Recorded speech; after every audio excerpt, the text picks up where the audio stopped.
Աստվածաշնչյան ընթերցանություն ամեն առավոտ, հունիսի 19, և նրանք բոլորը Սուրբ Հոգով լցվեցին, Գործ Առաքելոց 2:4։ Եթե մենք բոլորս այսօր լցվեցինք Սուրբ Հոգով, ինչ առատ կլինեին մեր օրհնությունները, նման սրբացման բարեբեր հետևանքները հնարավոր չէ գերագնահատել։ Կյանքը, հանգստությունը, լույսը, անարատությունը, ուժը, խաղաղությունն ու շատ այլ թանկագին օրհնություններ անբաժան են Սուրբ Հոգու օրհնաբեր ներկայությունից։ Նա սրբազան յուղով օծում է հավատացյալի գլուխը, նրան դասելով թագավորական քահանայությանը և օրհնում է մեզ, հնազանդեցնելով մեր սեփական կամքին, իր բարեհաճության համաձայն։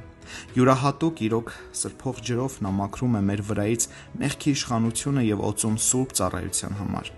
կամենալ և կատարել, գործելով մեր մեջ իր բարեհաճության համաձայն։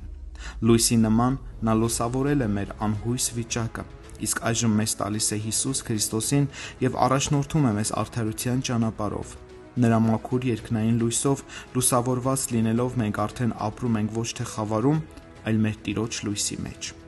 Կրակի նման նա մեզ մաքրում է մեղքի հրաթեփից, ամեն օտար բանից։ Նրա սրբազան կրակի միջոցով մեր հոգիները ներկայացված են որպես կենդանի բարեհաճ զոհեր Աստծուն։ Մաքուր երկնային ցողով նա ցողում է մեր հոգիները և մեզ կենսական ուժ է տալիս։ Որքան օրհնյալ կլիներ այսօրվա առավոտը, եթե մենք լվացվեինք երկնային ցողով։ Խաղաղության ու սիրո թևերով երկնային աղավնին անհանգստացնում է եկեղեցու հավատացյալների հոգիների համար։ Մխիթարիչի նման նա ցրում է կասկածներն ու տագնապները, որոնք խախտում են իր սիրելիի խաղաղությունը։ Նա իջնում է ընտրյալների վրա, ինչպես Հիսուսի վրա Հորդանանում, և նրանց տալիս է որդեգրության հոգին, որով նրանք կանչում են. «Աբբա, Հայր»։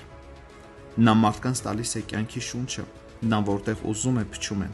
և կենարար գործեր է գործում մարդու մեջ, պահպանելով կյանքի շունչը։ Երանի Տերը թույլ տար, որ մենք զգայինք իր ներկայությունը, ինչպես այսօր, այնպես էլ ամեն հաջորդող օր։